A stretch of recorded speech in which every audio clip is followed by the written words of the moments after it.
You are in for an interesting ride. Hello folks, and welcome to another ET Newsroom segment. Although I'm officially taking a bit of a break, this is another vignette to do with an obituary. It seems I'm doing one or two of those in recent times. So this time it's to do with the dowsing sector. Mr. Alan Hayday, who was a well-loved and very experienced remote viewer and dowser, we heard passed on the 16th of May this year, that's 2024. Alan lived alone in Weston Supermare and we weren't always in touch. And funnily enough, he'd been on my mind, and Peter's wife, Elizabeth, had badgered him to make contact, and when he couldn't make contact, he found the family telling him that Alan had actually passed those months past, and it was with great sadness that we heard that, because we were hoping to hook up with Alan again in the not too distant future, but as they say, another layer of history is made. Alan was responsible for inspiring Peter and teaching him what he knew of remote viewing and dowsing way back in 2003 or 4. And we have got a few videos of Peter which we've put up under the heading of the Dowsing Detective, which are really absolutely fascinating, as Peter has developed through contact with ET a special coding system, which is a bit like a color barcode which has numerical value, and these are all absolutely unique to the item in question, whether it's a person, alive or deceased, and we've done quite a bit of work on showing that and demonstrating that, and so you can go and check those out either on the etnewsroom.com or on the YouTube channel at the ET Newsroom. So it is a great sadness that we didn't get to see Alan recently, and so I wanted to share with you a few segments that Alan joined us in filming. So enjoy this, and yeah, let's just send out a thought to Alan in those other dimensions. And just whilst I'm thinking about that, I'm actually going to put the code that Peter already had for Alan, and the reason that he coded Alan way back was just in case, as a security measure, in case we lost him somehow or other. What we thought we might try is an experiment in communicating with Alan from wherever he is. Well, Peter and I have made a bit of a start, so it would be great if any of you are inspired to use the color codes. I just print off the color code specifically and the picture of Alan, as you'll see. You can use any of the images, freeze frame them and print them off from this obituary. Use those to test with dowsing or whatever methodology you use, but we're talking specifically about dowsing and that kind of communication. So let's see where this goes. This could be a really amazing experiment, and you could be part of it. Meanwhile, Peter and I are going to have a go, so I'm sure we'll report on that at some point. Thanks for watching, everybody, and don't forget, check out all those other videos of the ET Newsroom. Bye for now. As I was saying, this is where the whole thing started in 2003. When Alan Hayday and I and Mr. Parker were walking along this road and through what I call was the Grove, and Alan said, oh, a grove? That normally detects an ancient burial site, you see. He said, I'd like to look at this. So the following week was the 300th anniversary of the Grove from its foundation in 1703, so 2003. So he came down and it was pouring with rain, it was absolutely teeming down. He brought a few bits down and he left the tent where all the history, there was a lot of civic society people there and councillors and things like that. And he went out and about on his own, and he came back about half an hour later. He says, I found something absolutely amazing. He says, I've never found this. He says, as a member of the BSD water divining group, he says, I think I found a whole load of burials that are in the shape of an arrow. So he said, I'd like to come down next Wednesday and and do this in greater detail with more equipment. So the following Wednesday he came down. He said, "Have you ever done any work like this before?" I said, "No." He had the Rosetta disc, and the Rosetta disc are mind sensory colours that the priest Mager invented, and most diviners know about this. They call it the Rosetta disc as well. So he lent me a pair of rods, and he said, "Have a go." He said, "If you hold black and yellow, it picks up bone in the ground, so you can help me pick out these burials." They're all in pagan. There was about 128 in all, and they actually formed an arrow shape.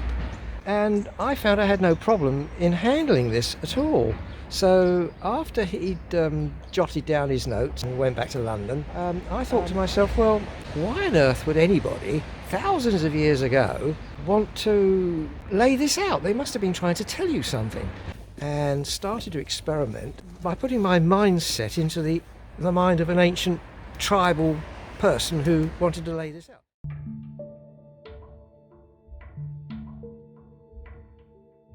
Hello again, I'm Alan Hayday. We're now standing in a park in Tunbridge Wells known as the Grove, which is about 300 metres from the other park we were at, called Calverley Grounds Park.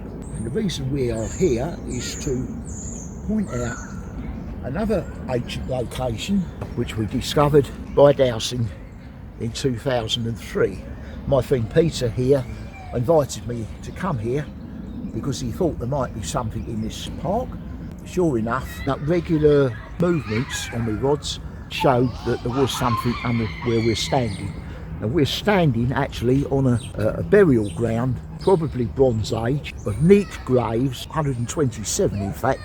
You're telling me this is a very extensive arrow-shaped burial ground. In fact, how many metres across did you say it was? It is approximately 35 metres across. Yeah, which is substantial. And a bit more in length, I suppose. So it's quite a large area. Beyond the children's sort of playground. It goes into the children's area as well, yes. Anyway, it took several sessions to work out what was going on here because it's quite large, as I say, complicated. Eventually I drew it out on a large piece of paper and sure enough came into an arrow shape. At that stage we thought there was 126 graves, but discovered more graves, but significantly Peter here, by that time I taught him how to dowse, had discovered another grave at the tip of the arrow where that sapling is there. It was a high status female, we believe. We believe she's high status because she has objects buried in her grave. So she must be an important person. And the arrow is pointing exactly west and the graves are lined north-south, so they're not Christian graves, they're pagan and they're probably, as I say, Bronze Age. The arrow is pointing across the valley where there is a stone formation known as Wellington Rocks. That is approximately a mile from here. And that was something we had later discovered because we needed to know where the arrow was pointing to. Working with these colour codes that Alan taught me, and here is one, as you can see. So pink and white denotes a male. If it was female, you'd add silver after the white. And then black and yellow determines that it's dead. If it's alive, you remove the black and yellow. And we found that there were perfect responses to the rods over this grave here, that they actually cross quite strongly against these burials. In fact, if you added the silver, you picked up the single female grave by that new sapling over there. But beyond that, there were other graves that did not respond to these codes at all, but were laid again out in checker pattern form. The thing is that we found that went against a completely different colour code, which we've discovered some years later when we realised that all these colours had number value, so that pink's 13, white is 7, black is 10, yellow is 5, but the colours over there, made up of 5 colours, added up to 42. We think that those determine the Neanderthal burials. So it's showing, possibly now, many years later after this discovery, that this was the male and the female interrelating with the Neanderthal for the modern human that we now know, because we've got Neanderthal in us.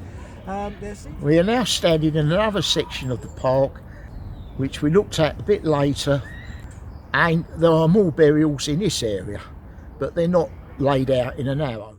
What we believe was going on here happened maybe 8,500 years ago, back in the Bronze Age, as most archaeologists call it. And it seems there was interaction between the human population and alien visitors who interacted. As a result of this interaction, there seems to be a mixture of graves in this area of the town, and they seem to be laid out in a kind of chessboard pattern, roughly rectangular, but they're definitely not human beings, because you need different kind of dowsing technique to detect them, and you can't detect them with an ordinary bit of bone, unlike normal human beings. So we're pretty sure there's something very peculiar going on here. We haven't got to the bottom of it yet. We're now standing at the point of the arrow burial. Here is the grave of a high status female, which Peter discovered at a later stage. That one made 127 burials. So basically the males responded on pink, white, black and yellow. So here we're adding silver. We then try to locate this grave through the colour. We walk towards it and the rods immediately cross, because they will stay crossed until you're off the female grave. And then they open up here. They cross and then they stay crossed until we come off the grave. And this grave is on a ley line, basically north-south. So we've got ley lines coming from each side of the burial over there, one straight through the shaft of the arrow, and then one north-south here. So it really is a high status burial. We believe the craft came over those trees there, came over that direction. Something went wrong with the craft and it crashed into this field, it round about here, and skidded probably about 100 feet and left a lot of wreckage around here. But it's all been cleaned away. If they can help it, they never leave anything behind, which is annoying for us because we can't find evidence. You know, it came in this, and then it couldn't control, so it skidded and broke up. And it doesn't seem to be like Rendlesham, where the craft got rescued. It's totally destroyed. Must have been coming in at higher speed. And in that stream over there, we found quite a few radioactive rocks, but we didn't find any metal. Nothing you could sort of say, well, look, here it is, you know. Right, you've just seen me holding this piece of rock here. This rock is the same as the material now several hundred feet under the sea in the lower Adriatic, where the divers know that no fish and no plants will grow over this particular matter. The ancients found it when the Ice Age was coming to an end, but the sea levels are about 400 feet lower down. So this landed on the land like this has here. I've just got a positive response to this on this site.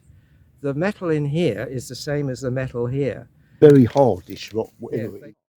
And I just saw this like that. It's obviously shaped like that, of the same material. So this was once a metal. But both these have been under the sea now for about 11,000 years as the sea levels rose, or 9 to 10,000, let's say, and basically have then petrified. If we're saying that this can't happen to fossilized metal in that short time, then we are basically saying that these are far, far older than anything else we know. That could have originally been copper, and then the copper eroded, leaving behind a stain of copper. Yeah. And possibly other metals, you know. Yeah, but it goes against the... titanium or titanium, yeah, which is a very unusual metal. Yeah, and certainly not around the Ice Age. It's found in Russia. I mean, they're hinting that this is an alien, part of an alien craft like this. Well, it's got to be, because humans couldn't make titanium. No, they couldn't make them. How could the humans make the titanium lead? Titanium is a modern metal as far as we're concerned. No, so these go against whatever's in the ground there, actually the substance. And you're getting a response to that on this site. Yeah, that comes from several thousand kilometres away, and here we are on a site like this. So if you went to Roswell, you'd get a response in that area, and be able to centrally locate that area just by holding these and a pair of rods. You'll find the like for like. So we're just looking at a piece of metal. Yeah, that washed up along with all the other bits and pieces. Gosh, that is light, Alan. It really is. But it's Yeah. And it does look quite modern, doesn't it? I mean, it looks like... But if you turn it the other way around, it's got slots in it. Some kind of mechanism. Yeah. What are you saying this responds Well, I against? think it's the same metal that's responding to the craft. That's the problem. Ah. So it's more like an object. I think that's part of a machine. Yeah, but this has survived more in the shape that it was. That's very interesting. Yeah. Where was that again, Peter? Well, Or we several don't- thousand kilometres away. Oh, yes. No, Railway line runs across the bottom here, and then it comes up, runs across the bottom here, and then it comes up this really quite steep section here. Yeah. Certainly pre-1500. Eventually, right at the beginning, it went off to the right. Then the abbot came along and banned everybody going through his land. The original road originally went straight on up to this level, and then it levels out for about 300 metres before it goes up to the next section, which is there. And we found the crossbow in that section that rises on the next section. So there was say that Harold enclosed the field in 3 places, and in the afternoon the first line, basically they fell back from the first line to a line that we're just going to go and have a look at now, which is at the top of this sort of section where there's the steep section up from the first field. It is all one field, can't really see from here, but it's actually the next field along, about the same distance from that hedge line. And you can see the hedge, the trees are, where the trees are, they've held back the soil, and the soil differences, levels differences in each of the fields where there's a tree line. And the tree lines suggest that there was something there in the past. We're dead centre of the top section of the battlefield here. Anyway, so let's go and have a look. I want to look at this excavation last week. We found something interesting. So we're off to have a look at a little bit of excavation that Nick did last week and see what we all can find. The foundations that still create the roof effect, and if you do the stones, the stone here when it's put on gives out blue lines. What about the green line though? They're on the book. Green lines This should be a white. There's one, there's green there, and green there. They'll all have a colour system. And when you come up to these, it doesn't have them. Oh, Henry! Do you think they're head to the east? I'm getting one They've there. got the bodies. Yeah, but I got Yeah, we're going silver. to start it, and we would have buried somebody here to begin with. There's some burials here, Jeff.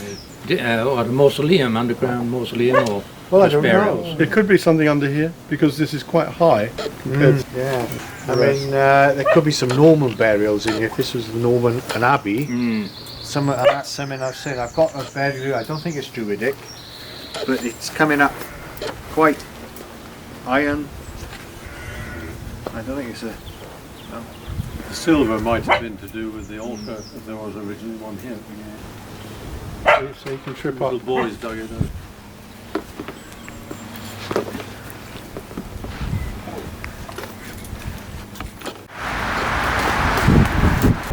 So we're here in Crowhurst.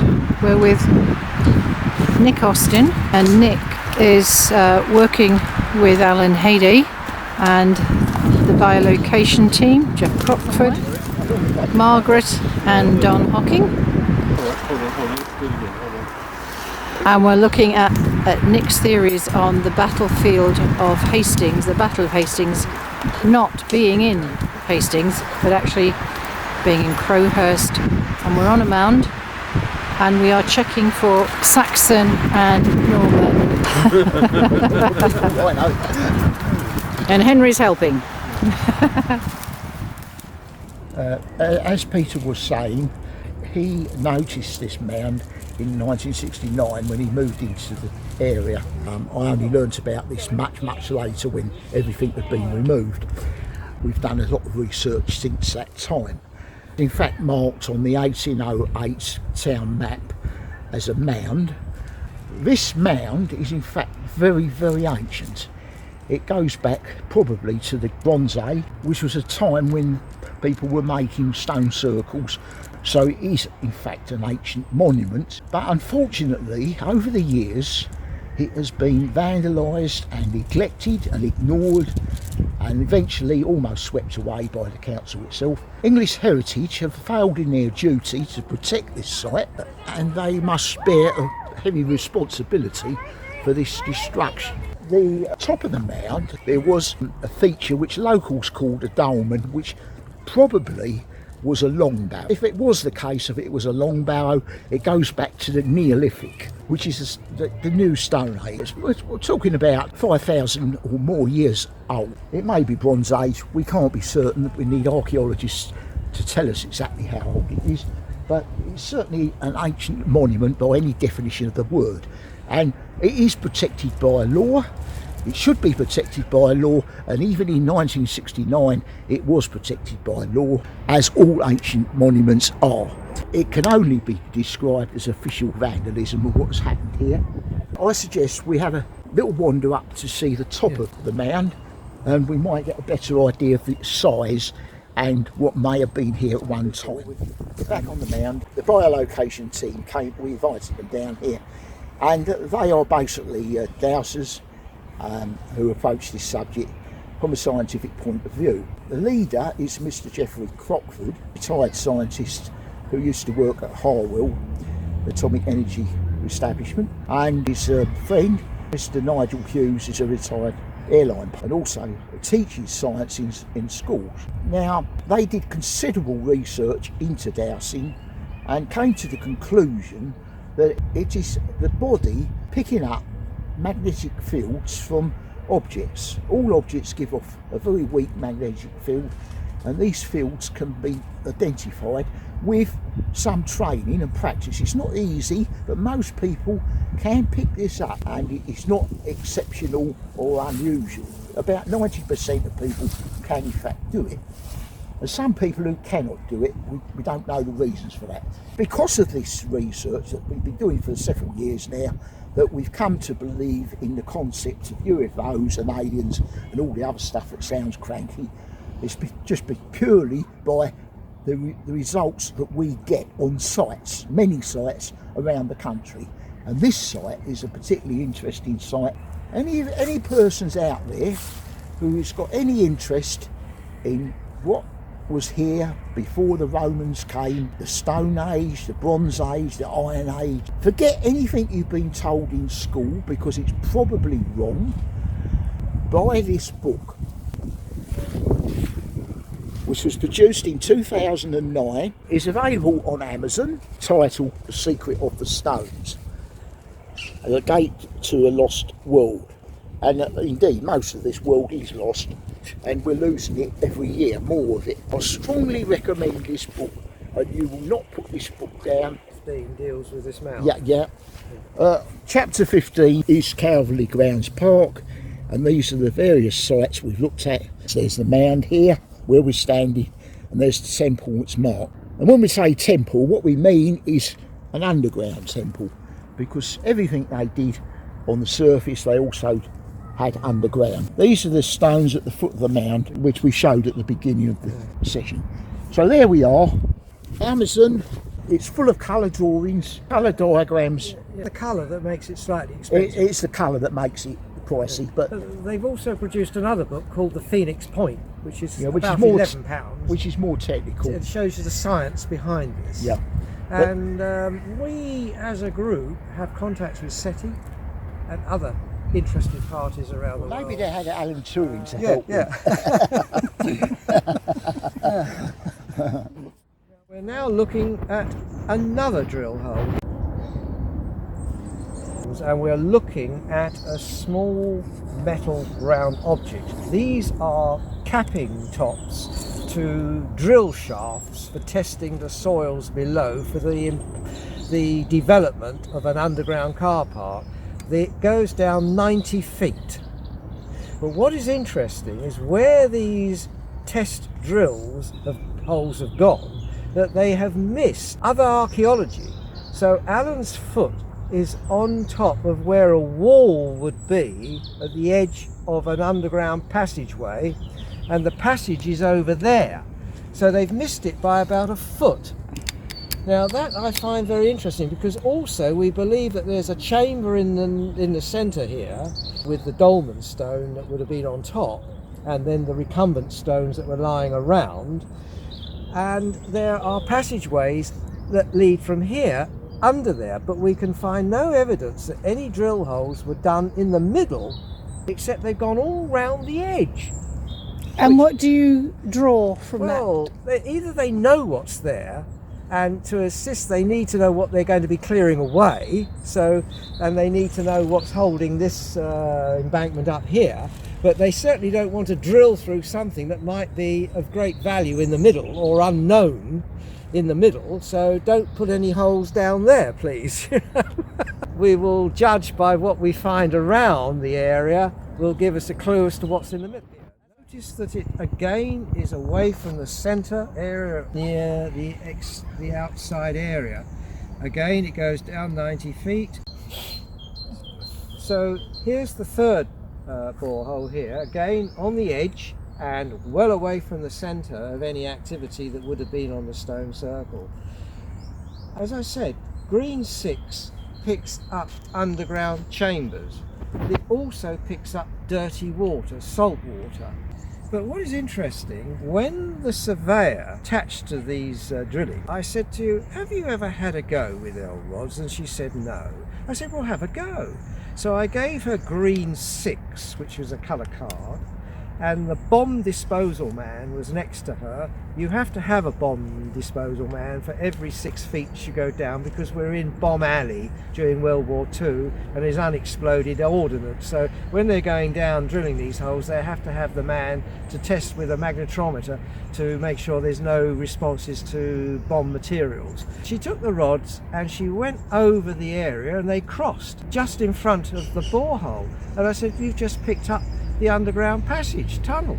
And the bomb man's eye sort of opened up and he said, does this have something to do with magnetic values connected to colours? And I said, yes. Now, that is interesting. Yeah. And I'm holding in my hand a sample of a metal called titanium, and you might wonder what that's got to do with anything. As researchers, dowsers, we've discovered that the ETs, if for want of a better word, use this metal in the same way we use steel. Nearly everything they use is made of titanium. This is an extremely strong, light, tough metal which doesn't corrode and can be used for many purposes. It's quite difficult to get hold of it for ordinary people. You can't exactly walk into a shop and buy a piece, unfortunately, but maybe fortunately, because we use this to look for sites that the aliens, for want of a better word, may have visited in the past and maybe use their technology. Because their technology they use over the whole universe, not just on Earth, everywhere. And it basically seems to be very standardised. Under this mound, we have detected a circle of about 25 feet diameter of an object made of titanium. Now, you may well start giggling and laughing and poo-pooing all this, but I personally and my colleagues, and Peter and Geoffrey Crockford and Nigel Hughes and others, believe that if not now, sometime in the past, in the Bronze Age, this object was here and it got buried and maybe still down there. Now, one thing about alien people is that they recycle everything. They don't leave litter about like we do. That makes it difficult for us because we want to try and prove things. If we ever found a piece of titanium from the Bronze Age, it would be very convincing evidence. But so far, we've been to many sites around the country, we've not found a piece of titanium left behind by the aliens. But it's possible that they may have intentionally buried something, a craft possibly a damaged craft, or possibly for ritual reasons, and put it under a mound of earth. That may explain what we've got here. This mound has tunnels under it, we believe, probably quite deep because we're on an elevated piece of ground, and the true ground level is maybe 20 or 30 feet lower down, maybe 60 feet below that, possibly 60 feet. There are these tunnels which have been driven through solid sandstone rock, because that's the strata under where we're standing. Now, these tunnels seem to run in all directions all round the town. The whole town is honeycombed with tunnels, as many local people are already aware. We've got a lot going on here, apart from what's on the surface, or was on the surface. We've also got a lot of stuff going on underground. The ancient people, the human people I'm talking about now, did a lot of stuff underground. This is not just in this area, but all over the country, probably all over the world. So we've got a mystery within a mystery, if you like. Now, if that goes ahead in October, it is possible that they may stumble across this craft. If it is there, I'm not saying it is there, and it may be a shock for them, or it may be what they're looking for the reason for the project all along, and they're not telling us. But we don't know that. We don't know what their motive is.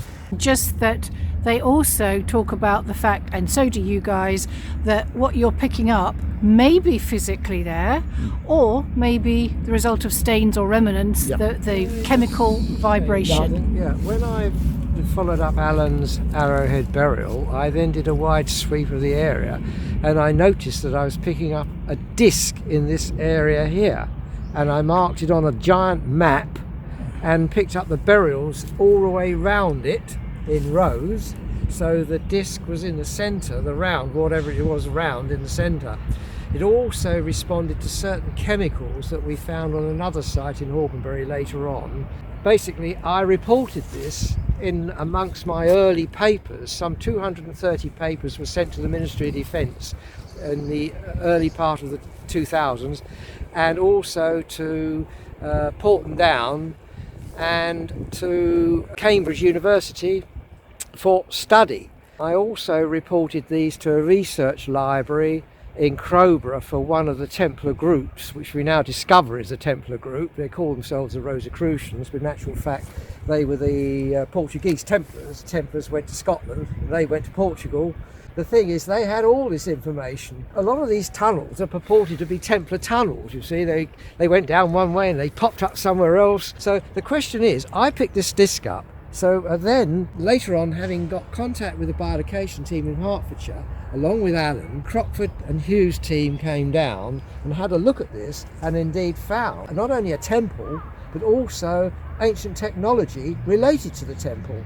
So, over to Alan. Thank you.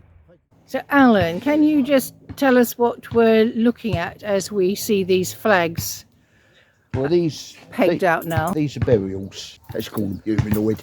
They're north-south, buried north-south. First one there, second one, third one, fourth one. Neatly spaced rows. Look, they're 42s, which Well, is what we got in the Grove. Yeah. So Peter, can we just have a look at this? So 42s, that it's not means human, it's alien. not human. No, it's not human. And we've got those in the Grove, but they're in checkable pattern because they were laid out according to their abilities. So, Well, if Peter, if you don't mind. oh look, I just had a blip. Yeah. If you don't mind me interrupting, I'd rather test these with a piece of bone. I'll go home and get a piece of bone, genuinely bone, you know. Well, any old bone will do. If they're alien, they won't respond to No, bone. I mean, if you can sit down there and guard all this.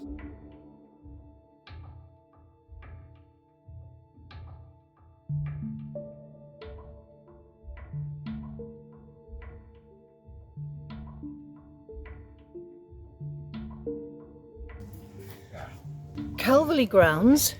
It's Sunday the 29th of May, and we're here with Alan Hayday and Peter Vincent. And what we're looking at amidst the accoutrements of a park is looking at burials, which these guys have picked up over the years. So we're just doing a piece about it today to find out exactly what burials these might be. Now, these only came to light because back in the 1930s they were digging out all around here at some point, not exactly sure the point they started digging, for a bomb shelter, and they found some remains. And we know this because the local undertaker Hickmott and his family, relatives from that time, were asked to remove some bodies to, and we filmed this, a pauper's grave in a cemetery in the vicinity of Tunbridge Wells. So what Peter Vincent is doing, our dowsing detective, he is going to fetch a piece of bone as a witness because it will give a specific frequency to see if these grave markers respond to bone rather than just the frequency of something else. And we have our Geiger counter making probably a background level response to where we are. Would you say that's about right, Alan? Yeah, I'd say that was just background. I wouldn't say that was particularly radioactive. It's only a bleep every now and again. If you take a piece of animal bone from the earth, environment, it will respond when on human burials, but not alien burials, because they don't have the same sort of bones the earthlings have. So that's what we've got to find out, whether these are humans or whether they are from somewhere else. We're not too sure at the moment, but Peter's gone back to get a piece of bone. He thinks they might be from somewhere else, but I'm not convinced. Haven't heard it bleep yet. Can you hear it bleeping? No, not yet. This park must have been a major Bronze Age cemetery. It must have had special ritual significance, because it doesn't extend over the whole town, only certain parts of it. They're all in a neat rows, and we believe they extend 4 burials we've marked out behind us here, further forward under the tennis courts there, and a little bit beyond on the hillside there, and they're all equally spaced out, seem to be, and in a neat layout, not just been thrown in, you know. And they're all orientated north-south, so they're not Christian burials. They're pre-Christian and probably, I would say, a Bronze Age. Officially, they don't recognise any of this here. The authorities have never mentioned any of this or acknowledge any of this or anything else. They just cover it all up, you know. Okay, so This is we're the male human looking for the male human. burial to see if there's any 42 in them. Okay, so we're looking to see if it's a hybrid. Yeah. Okay, yeah. let's have a look. At present, I'm testing for pure male. Basically, look. You mean pure human? Pure human burial code, right? Which is just pink and white, black and yellow.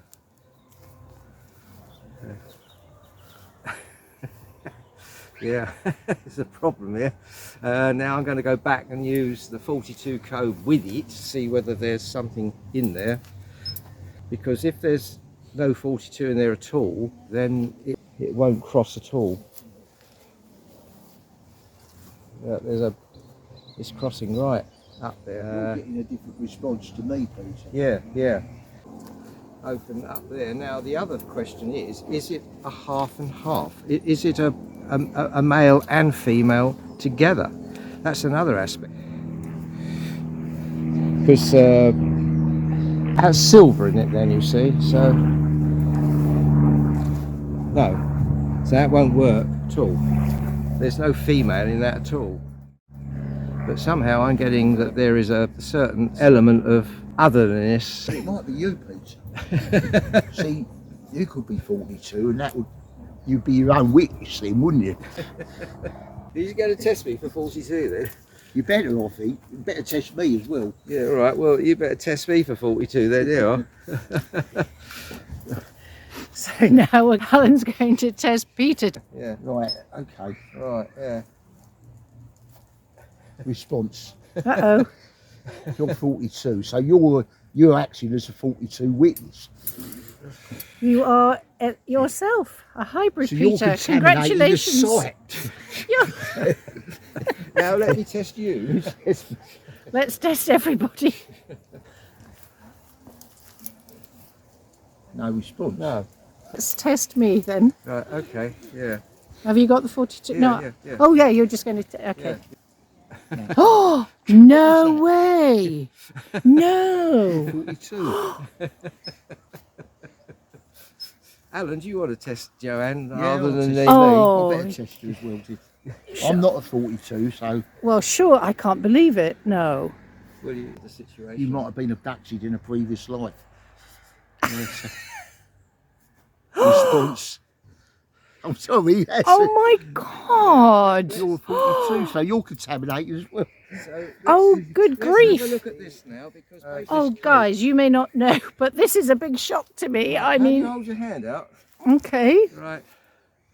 Yes, but you see, Oh, that what's that? What's testing? That's a positive against having the DNA in for humanity. oh, right. So I'm part Yeah, human. yeah, Oh, that's yeah, good yeah. to know. Yeah, yeah. Oh, So you can test that on me now. you've got to be part human, Peter. I'm sure. We're all getting shocked here because I am shocked. I all seriously am are. shocked. he's 42, you're 42, I'm not 42. Yeah. Put your hand out, Peter. Right. Okay. Yeah. So Response. response. So we're responding to that. That's why we tested ourselves to see if we were human. Well, we're human, but we've got 42 traits within us, haven't we? Well, you have. Well, and so's Joe. Oh, oh. So see, when you're checking graves, Yeah. it doesn't matter what card you've got, Yeah. you still come up with 42 because you're 42. Yeah. See? You've got a bit of bone, haven't you? There? I've got it. So back we there. are the witness. We I'll get are. it you back. Oh my goodness! This is mind-boggling. So some humans are 42 and some are not. Wow, isn't it interesting to have in this little group of three? Tuchel said that he reckons that between 15 and 30% of the population running around the world is partly alien, because they've got alien breeding within them, you know, from the long distant past. Oh, So now I'm just testing for bone, but this bone is lamb bone, you see?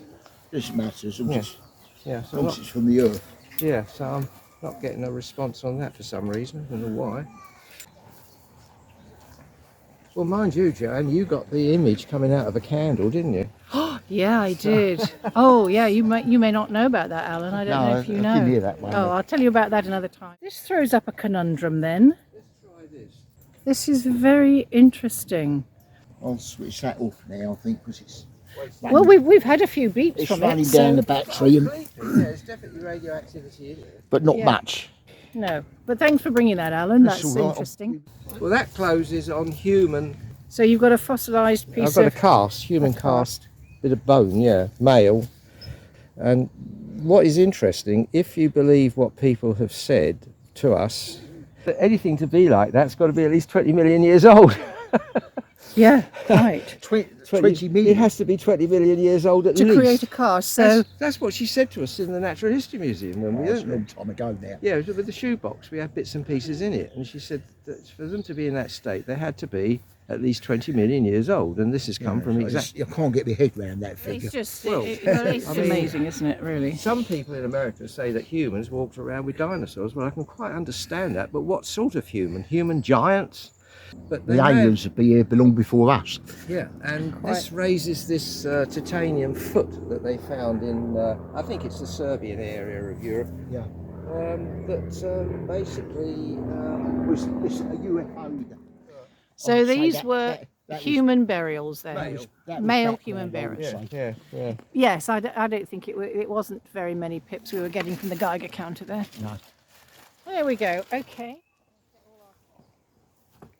So can I get some clarification? Am I right in thinking that this is the location in the 30s that was excavated, and this is where they found the strange bodies? And it was all kept secret. Whilst they were digging all this stuff out. So this is where the funeral directors were asked to take custody of the bodies and remove them. Well, people were asked to remove the bodies. I presume they would have to have gone to funeral directors to have taken them, and they went to the crematorium, to the paupers area, and placed them down there. But a great friend of mine by the name of Harry Gardner, who was a special at the time, said it was rife going around the police station of people saying that they didn't look human, you know. But at that time I actually had no interest in this whatsoever, because we're going back to about 1970, 72, 73. When you moved here. Yeah, when we moved here. So this is now coming to light when we found all this. It supports his own wordings, yeah. And then of course he was a speaker at Hyde Park Corner as well on politics. So when they dug this out, Yeah. they had no idea there'd be anything here. No. And then it came as a shock to them Yeah. what was here. Yeah, but the thing is that they should have realised something was here, because basically when the manor house was up there and the manor was sold off, this was sold off to the council for a sum of money because they couldn't build on it. So they must have realised there was something special about this area. Like the Grove, they can't build on that. There's something special about that. Crown land. Yeah, well, Edward II, as I said, he took all this land over. Opening there. Cover, yeah. Yeah. Got points to it. All our kit. So we learned something else today. Oh my lord, are you wanna learn. kidding?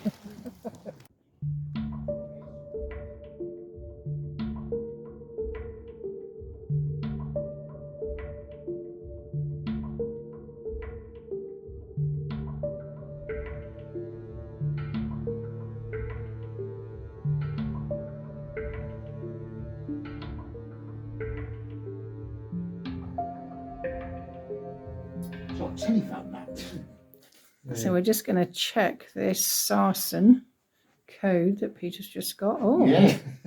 immediate. Yeah. Wow. Told me how I got this. So we know that stone is stopped. Yeah, so now we can take it out there and test it against the Yeah. number. I'm up for that, yeah. Yeah, all right. Yeah. After lunch. Take another sample as well while I'm up we there. get a hammer. Yeah, a little toffee hammer will do. Don't have a heart attack, that's the thing. Remember what happened to that chap who thought he got a big sledgehammer, all whack his thing.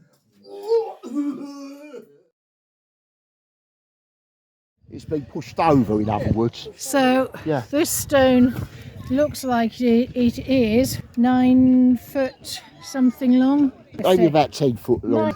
Okay, now get the width of it. Right. Look, just about those daisies, right? Okay. It's about there. It's about 3 foot, Yeah. Yeah, you're 4 foot. you're just over 4 4 foot. foot wide. So it's So possibly 10 by 4 foot. 10 by 4, so And the depth, it's probably going down yeah. maybe 2.5 feet maybe. So it's quite a big stone. Is So it- if that's been there since time immemorial, Yeah. then it's been pushed over this way. Yeah. Yeah. There we go then. It's gone up the tree. So Oh. I'm just going to make some notes about that. Okay. So Well, that is so fascinating. we've got the code for Sarsen. Yeah. Yeah, that's the number that Peter just found. Yeah. That was very, very interesting indeed. Yeah. And that's something we just discovered today because we Yeah. didn't know about this. And that's quite a massive stone. Yeah. It might be the only one that's left in the park. People in authority don't want every man, us, to know about this ancient history element. And this may be just a stone lying flat, but actually it would have been part of something very important and much bigger at one point. So there we go.